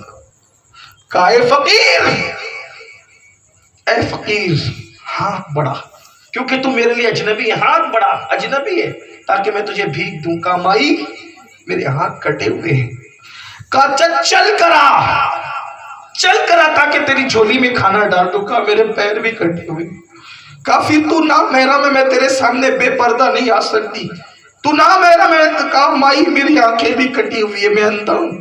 کہا ٹھیک ہے آتی ہوں۔ جیسی ماں گھر سے باہر نکلی تو کیا دیکھا، وہ کوئی اور نہ تھا، انہی کا ولی بیٹا، ہاتھ پیر کٹے، آنکھ نکلی ہوئی پڑی۔ ارے میرے بیٹے تیرا کیا حال ہوا؟ ماں تم ہو؟ ہاں بیٹا۔ یہ حال کیسے ہوا؟ ماں تیری نافرمانی میں کعبے کو جا رہا تھا، یہ انجام ہو گیا۔ ماں آخر ماں ہوتی، ممتا تڑپ گئی، کا مولا یہ دکھ میرا بیٹا برداشت نہیں کر سکتا، میں بھی نہیں کر سکتی، اس کی بھی روح نکال لے، میری بھی روح نکال لے، تاکہ اس دکھ سے میں نجات مل جائے، دونوں کو اس وقت موت آ گئی۔ یہ ہے ماں کی دعا، ماں کی بد دعا۔ زندگی میں بڑے سے بڑا نقصان اٹھانا، ماں باپ کو کبھی دکھ نہ دینا۔ اپنے ماں باپ سے بات کرو تو ڈائریکٹ نہیں کرنا، اسلام کی تعلیم یہ ہے، ڈائریکٹ بات مت کرو، پہلے ان سے اجازت لو، امی اجازت ہے بات کرنے کی، ابا اجازت ہے بات کرنے کی، پہلے اجازت لو، اور اگر اجازت دے دیں پھر کیسے بات کرو؟ جیسے ایک غلام ہاتھ باندھ کر اپنے آقا سے بات کرتا ہے، ایسے بات کرو۔ یہ ماں باپ سے بات کرنے کا طریقہ۔ آج تو سینہ تان دیں، ماں باپ کے سامنے گالیاں نکلتی، ماں باپ کے سامنے آواز اونچی ہوتی ہے، کوئی سلیقہ نہیں، کوئی طریقہ نہیں، کوئی دین دھرم پر عمل نہیں۔ تباہی اور بربادی کے سوا کیا ہے؟ لوگ کہتے ہیں دنیا میں مسلمان تباہ ہو رہے، برباد، میں کہا برباد نہیں ہوں گے تو کیا ہوں گے، تباہ نہیں ہوں گے تو کیا ہوں گے، بم نہیں گریں گے تو کیا ہوں گے؟ دین سے جو دور ہوئے ہیں سوائے تباہی کے کچھ نہیں ہے۔ اگر تباہی اور بربادی سے بچنا ہے تو پہلے دین کے قریب آؤ، دین پڑھو، مذہب پڑھو، دین کی تعلیم حاصل کرو، اپنے گناہوں سے سچی توبہ کرو، تاکہ پلٹ آؤ اپنے دین کی طرف اور صحیح مسلمان کی ایسے سے زندگی گزارو جیسے میرے آقا نے جو تعلیم دی ہے۔ تو بہرحال عرض یہ کر رہا تھا کہ ماں ہوتی، ماں کی ممتا ہوتی ہے۔ جب میرے آقا علیہ السلام نے فرمایا اے میرے صحابہ جاؤ لکڑیاں اکٹھا کر کے لاؤ، تو اس ماں کی ممتا تڑپ گئی۔ آپ سمجھ گئے نا ہم کہاں سے چلے تھے، وہیں آپ کو پہنچنا ہے، یاد ہے نا آپ کو کہاں سے؟ میرے آقا علیہ السلام نے جب کہا کہ لکڑیاں اکٹھا کر کے لاؤ، لکڑیاں اکٹھا کرنے جانے لگے تو ماں کی ممتا تڑپی۔ آقا بھی لکڑیوں کا کیا کریں گے لکڑیوں کا؟ سرکار فرماتے تو معاف نہیں کر رہی نا اپنے بیٹے کو، اے علقمہ کی ماں، تو علقمہ کو معاف نہیں کر رہی ہے، میں اس میں آگ لگاؤں گا اور علقمہ کو زندہ جلا دوں گا۔ ماں تڑپ گئی، آقا میرے بچے کے ساتھ ایسا نہ کرے نا آقا۔ آقا فرماتے ہیں نادان ماں، جب تو اپنے بیٹے کو دنیا کی آگ میں جلنا نہیں دیکھ سکتی تو اپنے بیٹے کو جہنم کی آگ میں کیسے دیکھ سکتی ہے؟ اگر تو جہنم کی آگ سے اپنے بچے کو بچانا چاہتی ہے تو اس کو معاف کر دے۔ علقمہ کی ماں نے کہا آقا آپ گواہ رہنا، میں نے علقمہ کو معاف کر دیا۔ سبحان اللہ، سبحان اللہ، معاف کر دیا۔ ادھر دوسرے صحابی دوڑ کر آتے ہیں، آقا مبارک ہو، علقمہ کی زبان پہ کلمہ طیبہ جاری ہو گیا۔ سبحان اللہ، سبحان اللہ، کلمہ پڑھنے لگے علقمہ کی زبان پہ۔ آپ غور کریں مسلمانوں، دھیان دو، یہ ہے موت۔ ایک تو موت کی تکلیف، دوسرا زبان پہ کس کے کلمہ جاری ہو رہے؟ جس سے ماں باپ راضی۔ اب ماں باپ ناراض ہوں اور اس سے بڑھ کر بات اللہ رسول ناراض ہو تو کیا حال ہوگا؟ اور بات کو سمیٹتے ہوئے عرض کروں پھر کس کس کی زبان پہ کلمہ جاری نہیں ہوتا؟ تھوڑا وہ بھی چند باتیں سن لیں۔ ابھی 4 مرحلے تھے، یہ پہلے مرحلے پہ موت کے مرحلے پہ، ابھی قبر اور حشر اور دیگر چیزیں تو باقی ہیں۔ جنت میں جانے کی جو 4 منزلوں سے گزر کے جانا ہے وہ باقی ہے۔ جو لوگ غسل جنابت کرنے میں دیر کرتے ہیں، تاخیر کرتے ہیں، غسل جنابت سمجھتے ہیں نا، غسل جنابت جو اس میں دیر کرتے ہیں، جب وہ مریں گے تو ڈر ہے کہ ان کی زبان پہ کلمہ نہیں آئے گا۔ ایک بہت بڑے عالم اور محدث تھے، بہت بڑے، جب وہ مرنے لگے معاذ اللہ، تو مرنے سے پہلے وہ عیسائی ہو گئے۔ اب عیسائی ہوا تو وہ مرتد ہو گیا، اسی حالت میں مر گیا، اسی حالت۔ اس کی سب لوگ بے چین تھے، بے قرار تھے کہ اتنا بڑا عالم، اتنا بڑا محدث کافر ہو کر کیسے مرا؟ تو اس کی بیوی سے پوچھا کہ بھئی تمہارے شوہر کی کیا آخر ایسی پرابلم تھی، کیا مسئلہ تھا کہ وہ اتنا بڑا عالم ہو کر کے عیسائی ہو کر مرا، مرتد ہو کر کے مرا؟ تو اس کی بیوی نے کہا وہ تو تھا بڑا نیک، ایک کمی اس کے اندر تھی کہ غسل جنابت کرنا اس کو بڑی تکلیف ہوتی تھی غسل جنابت میں۔ تو کہتا تھا یار یہ عیسائی لوگوں کے مذہب کے اندر ایک چیز بہت اچھی ہے کہ ان کے یہاں غسل جنابت نہیں، اور مسلمانوں میں بڑی تکلیف ہے، یہاں غسل جنابت کرنا پڑتا ہے۔ غسل جنابت کرتا تو تھا لیکن بڑی جان پہ آتی تھی اس کو غسل کرنے میں، اس لیے مرا تو عیسائی ہو کر کے مرا۔ غسل جنابت میں آج کل تو کھڑے کھڑے پیشاب کرتے، پانی بھی نہیں لیتے، ڈھیلا بھی جہاں جگہ ملی وہاں، یہ اسلام نہیں ہے۔ کھڑے کھڑے پیشاب کرتے، اس سے پیشاب کے چھینٹے آتے ہیں۔ میرے آقا علیہ السلام فرماتے اکثر عذاب قبر جو ہوتا ہے وہ پیشاب کے چھینٹوں کی وجہ سے ہوتا ہے۔ عذاب قبر کہاں لیے؟ ایک اور بات، اللہ اکبر، حضرت سیدنا مالک ابن دینار فرماتے، مالک الدینار اور ایک روایت کے مطابق حضرت سید الطائفہ جنید بغدادی نے بھی فرمایا ہے، فرماتے ہیں کہ میرے پڑوس میں ایک بہت بڑے محدث رہتے تھے، عالم رہتے تھے۔ مجھے کسی نے کہا کہ حضرت ان کو سکرات لگی، مرنے والے، موت آ رہی ہے۔ میں نے سوچا دوست تو پرانا ہے یار، بڑا محدث عالم فقیہ ہے، چلو اس کے یہاں جا کر کے اس کی عیادت کرتے کہ موت کا وقت قریب ہے۔ کہتے کہ جب میں اس کے گھر گیا تو میں نے دیکھا کہ گرم گرم سانسیں اس کے سینے سے نکل رہی تھی۔ میں نے کہا کلمہ پڑھو، کلمہ پڑھو، لا الہ الا اللہ محمد الرسول اللہ، لا الہ الا اللہ محمد الرسول اللہ۔ میں نے اس کو کلمہ پڑھنے کی بات کی تو اس نے کہا چھوڑو یار یہ سب، چھوڑو یہ سب، استغفر اللہ، الیاذ باللہ، نسأل اللہ العفو والعافیہ۔ اللہ ہم تجھ سے عافیت کا سوال کرتے ہیں۔ بڑی بڑی باتیں کرنا مائک پہ بہت آسان ہے، پتہ نہیں اپنی قسمت میں کیا لکھا ہے، لیکن بس تیرے کرم کا سہارا ہے مولا، ہمارے حال پہ رحم کرنا۔ ہم تو دنیا میں سب سے زیادہ برے، غیر گزرے، گرے پڑے، لیکن تیرے محبوب کے نام لیوائے مولا، لاج رکھ لینا، بس لاج رکھ لینا۔ اگر تو کرم کرے تو بگڑی بن جائے، اور تو کرم نہ کرے تو مولا تباہی اور بربادی کے سوا کچھ نہیں ہے۔ ڈبایا مجھ کو ہونے نے، نہ میں ہوتا تو کیا ہوتا۔ سارا جھگڑا اور سارا فساد تو ہونے کا ہے، اگر نہ دنیا میں آتے تو کون سی دنیا ادھوری رہ جاتی۔ لیکن بس بات اتنی ہے کہ دنیا میں آئے اس کا کرم تھا، دنیا میں بھیجا محبوب ہے، محبوب کے لیے بھیجا، آئے تو مولا محبوب کے صدقے لاج بھی رکھ لے۔ امید ہے مولا تیرے کرم سے ہمارا خاتمہ بالخیر ہوگا، تیری رحمت اگر شامل ہے یا غوث، غوث پاک کا کرم شامل ہے انشاءاللہ تو بگڑی بنے گی، بیڑا پار ہوگا۔ اللہ سے اچھی امید رکھنا چاہیے لیکن احتیاط بھی کرنا چاہیے۔ جنید بغدادی فرماتے ہیں، یا حضرت مالک بن دینار فرماتے ہیں کہ کلمہ جب میں نے پڑھنے کے لیے کہا تو کہا چھوڑ یار یہ معاذ اللہ فضول باتیں۔ فرماتے ہیں کہ اب میرا وہاں رکنا جائز نہ تھا، کیونکہ وہ کافر ہو چکا تھا بڑا عالم، بڑا محدث، کافر ہو چکا تھا۔ میں نکل گیا، میں بہت رو رہا تھا۔ ہمارے جیسے لوگ نہیں تھے، وہ بہت حساس تھے دین کے معاملے میں، بڑے میں رو رہا تھا، بہت رو رہا تھا۔ روتے روتے میں نے اللہ سے دعا کی، اللہ مجھے بتا وہ کیوں کافر ہوا، وہ کوئی یوں ہی تھوڑی کافر ہوتا ہے، وہ کیوں کافر ہوا مجھے بتا، اس کا حال بتا، مجھے خواب میں دکھا، میں اس سے پوچھوں گا کہ وہ کیوں کافر ہوا۔ ایک دن وہ میرے خواب میں آیا اور میں نے دیکھا کہ اس کے بدن پہ تارکول کا لباس ہے، وہ جہنم کی آگ میں جل رہا ہے۔ میں نے کہا سچ کہنا، تو لوگوں کو واعظ و نصیحت کرتا تھا، تقریریں کرتا تھا، لوگوں کو دین کی طرف بلاتا تھا، پوری زندگی لوگوں کو دین کی طرف بلایا، اور اب تو مرتے ہوئے کافر ہو گیا، جہنم میں چلا گیا۔ ہمیں تو یہی ڈر لگتا ہے نا کہ نصیحت کرنے والے پہ نظر زیادہ ہوتی ہے۔ ہائے ہائے، ہم تو بڑی تعریفوں کے لیے بڑے بڑے کام کرتے ہیں نا، لیکن اللہ اکبر، میرے آقا علیہ السلام کی حدیث جب سنتے ہیں کہ قیامت میں سب سے زیادہ، جہنم میں سب سے زیادہ عذاب ان تقریر کرنے والے خطبہ ہوگا جو لوگوں کو نصیحت تو کرتے تھے لیکن خود عمل نہیں کرتے تھے، بڑی بڑی باتیں کرتے تھے۔ ہاں، تقریریں نذرانوں کے لیے نہیں ہے، تقریریں نعرے لگوانوں کے لیے نہیں ہے، تقریریں تعریف وصول کرنے کے لیے نہیں، تقریریں تو یار کو راضی کرنے کے لیے۔ جنہوں نے یار منا لیا ان کا بیڑا پار ہے، ورنہ تباہی تباہی، بربادی بربادی۔ اللہ ہم سب کے حال پہ رحم کرے۔ دنیا کھیل تماشا ہے، ہم نے دین کو کھیل تماشا بنایا۔ کھیل تماشا کیا تھا؟ دنیا تھی، ہم نے دین کو کھیل تماشا بنایا۔ حضرت مالک بن دینار یا جنید بغدادی کہتے ہیں وہ جہنم کے عذاب میں تھا۔ ہم نے پوچھا تو دین کی بڑی باتیں کرتا تھا، لوگوں کو دین کی طرف بلاتا تھا، تو کافر ہو کے کیسے مرا؟ کیسے مرا سن لو۔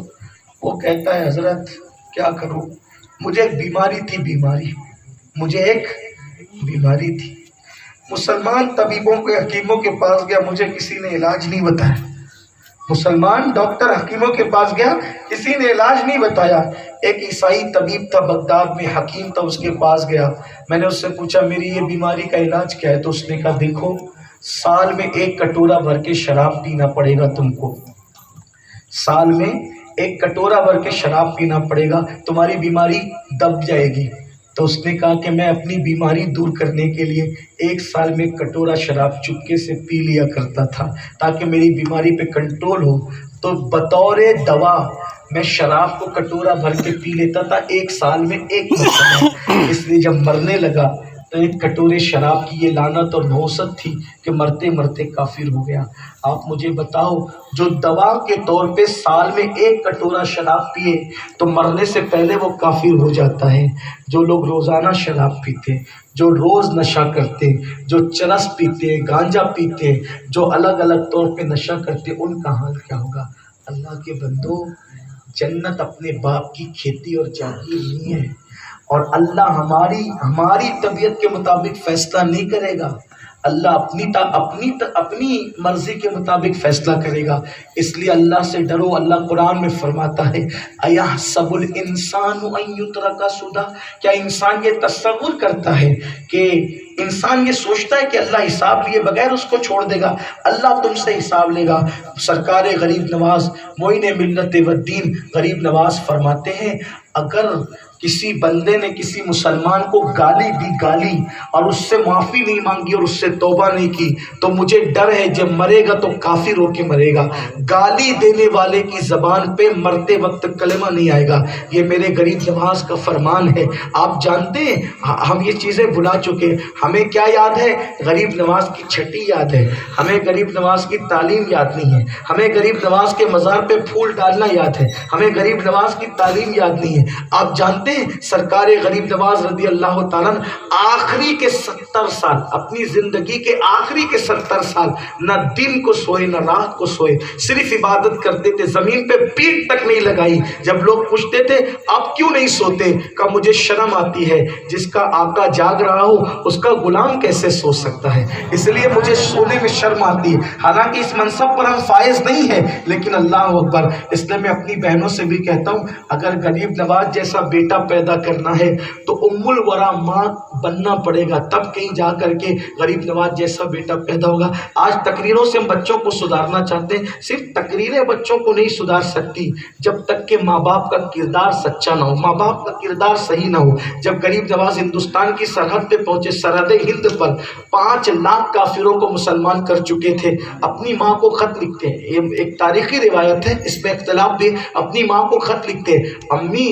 اللہ نے دیکھو میری زبان میں کتنا اثر پیدا کر دیا، ابھی میں ہندوستان میں داخل بھی نہیں ہوا، سرحد پہ پہنچا 5 لاکھ لوگ مسلمان ہو گئے، ماں دیکھو میری زبان میں کتنی تاثیر ہے۔ ماں نے خط کا جواب دیا بیٹا اس میں تیرا کیا کمال ہے کہ تیری زبان میں تاثیر ہے، اصل کمال تو تیری ماں کا ہے کہ تیری ماں نے تجھے کبھی بغیر وضو دودھ نہیں پلایا، یہ اس کی برکت، کبھی بے وضو دودھ نہیں پلایا، اس کی برکت ہے کہ اللہ نے تیری زبان میں تاثیر پیدا کر دی۔ یاد رکھیے، آؤ میں آپ سے کہتا ہوں آج سے پہلے جو گناہ ہوا اس سے توبہ کر لو، اللہ کو منا لو، راضی کر لو۔ یہ عنوان بہت لمبا ہے، گھنٹوں چلے گا، قبر ہے، حشر ہے، پل صراط ہے، پھر کبھی اس پر گفتگو۔ میں نے اعلان بھی کیا تھا وہاں جمال پور کی مسجد میں کہ عرش کے سائے میں جو 7 خوش نصیب ہے، 2 بیان کیا تھا تو 5 کو بیان کروں گا، لیکن یہی پھر میں نے سوچا کہ اپنی طبیعت سے کیا بولنا، ہم کون ہوتے اپنی طبیعت سے بولنے والے، اللہ جو بلوا دے بول دیا۔ لیکن آپ سے آخری میں کہتا ہوں دیکھو بہت غفلت ہو گئی، بہت اپنی طبیعت پہ جی لیے، بہت عیش آرام کر لیے، بہت گناہ کر لیے، بہت ناراض کر لیا اللہ کو۔ اگر اپنی آخرت کا بھلا چاہتی ہو توبہ کرو، اللہ سے معافی مانگو، اللہ کی بارگاہ میں گڑ گڑاؤ، 2 آنسو بھی اگر اس کی بارگاہ میں ٹپکا دو گے نا، صرف 2 آنسو، صرف 2 آنسو، 2 بھی نہیں، ایک بھی اتنا چھوٹا سا مکھی کے سر کے برابر اگر ایک آنسو اللہ کے خوف سے نکل جاتا ہے، اللہ پورے چہرے پر جہنم کی آگ کو حرام کر دیتا ہے۔ اس سبحان لیے اللہ، رو، گڑ گڑاؤ، اللہ کو مناؤ، اللہ کی بارگاہ میں سچی توبہ کرو، توبہ کرو، پلٹو۔ آج کے بعد، آج سے پہلے جو زندگی گزرتی تھی وہ زندگی نہ گزرے، آج سے پہلے جو زندگی گزرتی تھی وہ زندگی نہ گزرے، بلکہ زندگی کیسی ہو، نئی زندگی، گناہ نہیں کریں گے۔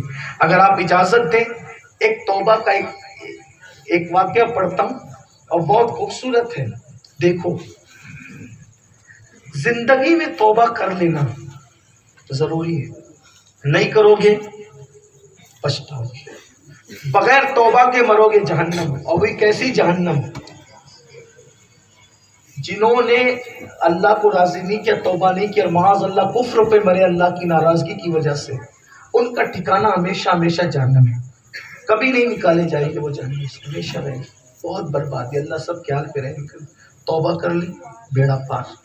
کہتے ہیں ایک نوجوان تھا، اور وہ جوان جو تھا نا وہ جنگل میں رہتا تھا، اور بہت بڑا ڈاکو تھا، وہ بہت بڑا ڈاکو، وہ لوگوں کو لوٹ لیتا تھا۔ آپ نے سنا ہوگا اس جوان کو لوگ فضیل کے نام سے جانتے تھے، فضیل ابن عیاض، فضیل بہت بڑا لوٹنا مار کام، لوٹ مار کرنا، بس کسی کو چھوڑتا نہیں تھا، کسی کو نہیں چھوڑنا، لوٹ لینا، طاقت بھی بہت تھی، ساتھی بھی بہت تھے۔ ایک دن ایسا ہوا کہ قافلہ جا رہا تھا اور اس میں قرآن کی آیت پڑھنے والا ایک بندہ قرآن کی آیت پڑھ رہا تھا۔ کیا ابھی وہ وقت نہیں آیا کہ لوگوں کے دل اللہ کے ڈر سے اللہ کی طرف پلٹ آئے، جھک جائے اللہ کی طرف؟ وہ وقت نہیں آیا۔ فضیل کے دل پر اس آیت کا اتنا اثر ہوا کہ فضیل نے کہا وہ وقت آ گیا، وہ وقت آ گیا۔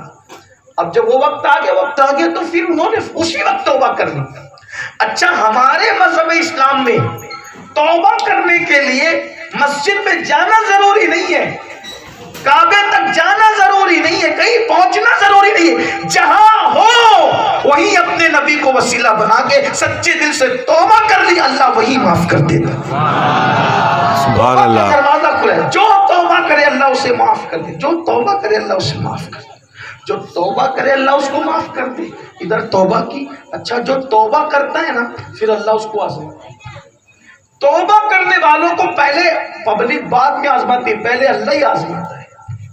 توبہ کرے گا نا، حرام مال سے توبہ کرے گا، تنگ دستی آئے گی، آدمی سوچے گا، اس کی نیت ڈاما ڈول ہونے لگے گی، یار ابھی کیا کریں۔ لیکن اگر ڈٹ گیا پھر اللہ برسات کرتا ہے توبے کی۔ ہاں یہ بات ہے۔ کسی لڑکی کو چھوڑنے کی تمنا کی، بار بار اس کی یاد ستائے گی، لیکن اللہ کے لیے توبہ کر لی پھر اللہ اس سے بہتر دے گا۔ یاد رکھ، جس چیز سے توبہ کرو گے وہ گناہ تمہیں بار بار تڑپائے گا، لیکن یعنی اللہ یہ بتانا چاہتا ہے اپنے بندوں کو کہ توبہ کر کے یہ واقعی میرا ہو گیا ہے یا ابھی یہ منافقت کر رہا ہے، ڈٹنا پڑے گا۔ گناہ سے توبہ کرو گے، گناہ کی یاد ستائے گی، لیکن نہیں، مولا مولا مولا مولا اس کی محبت میں رچ بس جاؤ گے، پھر دیکھنا کیسے کرم کرے گا۔ کیا ہوا؟ فضیل نے کہا وہ وقت آ گیا اور میں نے توبہ کر لی، فوراً کہا توبہ کر لی۔ اور جو توبہ کر لے پھر اس کو استغفار پڑھنے کی بھی ضرورت ہے، جو سچے دل سے توبہ کر، اتنا کافی میں نے توبہ کی، اتنا کافی ہے میں نے توبہ کی، بس۔ ابھی یہ ادھر ہوا ادھر تو قافلوں کی ایک قطار شروع ہو گئی، دوست آنے لگے، فضیل ہمارے سردار چلو، دیکھو کیا مال و دولت لے کے قافلے جا رہے ہیں، چلو لوٹ لو۔ فضیل کہتے ہیں جو خود لٹ چکا ہو اب وہ کیا کسی کو لوٹے گا؟ میں خود لٹ چکا ہوں، میں اب نہیں لوٹنے والا۔ کا مطلب کیا؟ کہ میں توبہ کر چکا ہوں، جانے دو ان سب کو، میں نے اب کسی کو نہیں لوٹنا۔ دوستوں نے کہا اچھا، لوٹنے میں سردار تھے، گناہ میں سردار تھے اور نیکی میں سردار نہیں بنو گے؟ اگر تم نے توبہ کر لی ہے، ورنہ ہم بھی توبہ کرتے تو توبہ کیوں؟ وہ سب نے توبہ کی۔ پتہ ہے جب توبہ کر کے نکلے تو اب لوگ تانا دینے لگے۔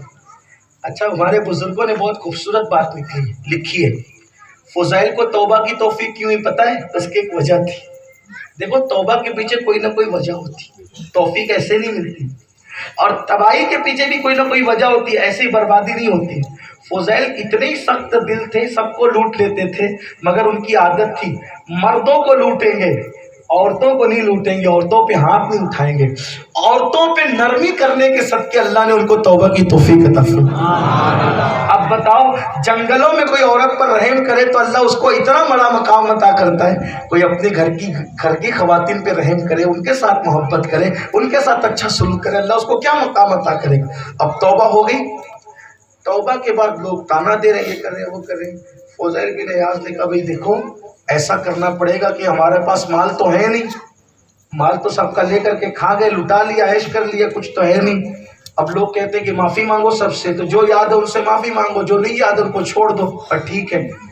ایسے کرتے کرتے ایک یہودی کے پاس گئے، کبھی دیکھو آپ کا مال ہم نے لوٹا تھا، آپ ہمیں یاد ہے، بڑے آدمی ہیں نا آپ، بڑے سیٹ آدمی ہو، ہمیں یاد ہے کہ ہم نے آپ کا مال لوٹا تھا، اب ایک کام کرو، ہمارے پاس مال تو ہے نہیں، ہمارے مذہب کی تعلیم ہے یا معافی مانگو یا تو مال دو، اب تو ہم مال دے نہیں سکتے تو آپ ہمیں معاف کر دو۔ یہودی نے کہا بھائی ایسے معاف نہیں کروں گا، ایک کام کرو، تم نے میری سونے کی اینٹیں لوٹی تھی، تم نے میری سونے کی اینٹیں لوٹی تھی، تو میری سونے کی اینٹیں مجھے چاہیے۔ کہا دیکھو ہم تو معافی مانگنے اسی لیے کہ دے نہیں سکتے، ہوج موج کر لیا، سب اڑا دیا ہم نے، اب نہیں دے سکتے ہم۔ کہا کام کرو، نرمی کرتا ہوں تم پہ، مجھے مٹی کی اینٹیں بنا کے دے دو، میں سمجھوں گا کہ یہ سونے کی اینٹیں۔ کہا یہ تو بہت آسان ہے۔ گئے دریا پہ، وہ یہودی عالم تھا، وہ ساتھ میں تھا، ان لوگوں نے مٹی کی اینٹیں بنائی، اس کو سکھایا، اور سکھانے کے بعد بوری میں رکھا، اٹھایا، کہا میرے گھر تک پہنچاؤ۔ اب گھر پہ پہنچے، کہا اس کو اونڈیلو۔ جب اونڈیلا تو دیکھا کہ وہ ساری اینٹیں جو مٹی کی اپنے ہاتھ سے بنائی تھی وہ سب کے سب سونے کی ہو گئی۔ اس یہودی عالم نے حضرت فضیل کو پکڑا، کہا میری طرف ہاتھ بڑھا، اب میں تیرے ہاتھ پہ توبہ کرتا ہوں اور کلمہ پڑھ کے مسلمان ہوتا ہوں۔ کرے تم عالم ہو، میں تو ابھی چند دن ہوئے توبہ کر کے جنگل سے آیا ہوں، کچھ آتا نہیں مجھے، اور تم میرے ہاتھ پہ توبہ کرے۔ کرے سن، میں نے اپنی مذہبی کتاب میں پڑھا تھا، محمد عربی کا جو غلام سچی توبہ کرے گا، مٹی کو ہاتھ لگائے گا، اللہ اس کو بھی سونا بنا دے گا۔ تو نے چیٹنگ نہیں کی، تو نے سچی توبہ کی ہے۔ اور پھر وہ یہودی عالم آپ کے ہاتھ پہ مسلمان ہو۔ فضیل ابن عیاض نے کہا مولا جنگلوں میں لوٹا کرتے تھے تو تو نے ایپ پہ پردے ڈالے تھے، توبہ کیا کر لی ہے تو کیا عزت بڑھا دی ہے۔ اب میں بغداد میں نہیں رہوں گا، میں تو اب مکہ جاؤں گا اور وہیں پر کعبے کی مجاوری کروں گا۔ پھر فضیل ابن عیاض مکہ واپس چلے گئے۔ جب مکہ گئے نا، کعبے کی مجاوری کرتے رہے، علم پڑھا، عالم بنے، 2 لاکھ حدیثیں حضرت فضیل ابن عیاض نے یاد کیا۔ پھر فضیل کبھی ڈاکو تھے، اللہ نے وہ مقام عطا کیا کہ غریب نواز اور غوث پاک کے پیروں کے پیر بننے کا شرف اللہ نے ان کو عطا فرمایا، یہ مرتبے ملے۔ لیکن سچی توبہ کی، آؤ نا آج ہم بھی اپنے اللہ سے صلح کر لیں۔ بہت دور چلے گئے تھے اپنے اللہ سے، آؤ ہم بھی اپنے اللہ کو بنائیں، راضی کریں، اس سے صلح کر لیں۔ بولو کون کون اللہ سے آج صلح کرنا چاہتا ہے؟ سبحان اللہ، ہاتھ اٹھائے رکھیں۔ چیٹنگ نہیں کرو گے نا؟ زور سے بولو، چیٹنگ نہیں کرو گے؟ میں نہیں دیکھ رہا ہوں میں کون ہوں، لیکن میرا کام ہے آؤ اپنے اللہ سے صلح کرنے۔ تو سب سچی توبہ کرنے تیار ہیں؟ بولو کریں گے انشاءاللہ۔ میں سب کو پڑھاتا ہوں، سب میرے ساتھ ہاتھ اٹھائے رکھیں۔ یہ منظر اچھا لگ رہا ہے، فرشتوں کو بھی اچھا لگ رہا ہوگا، اللہ کی رحمت کو بھی اچھا لگ رہا ہوگا۔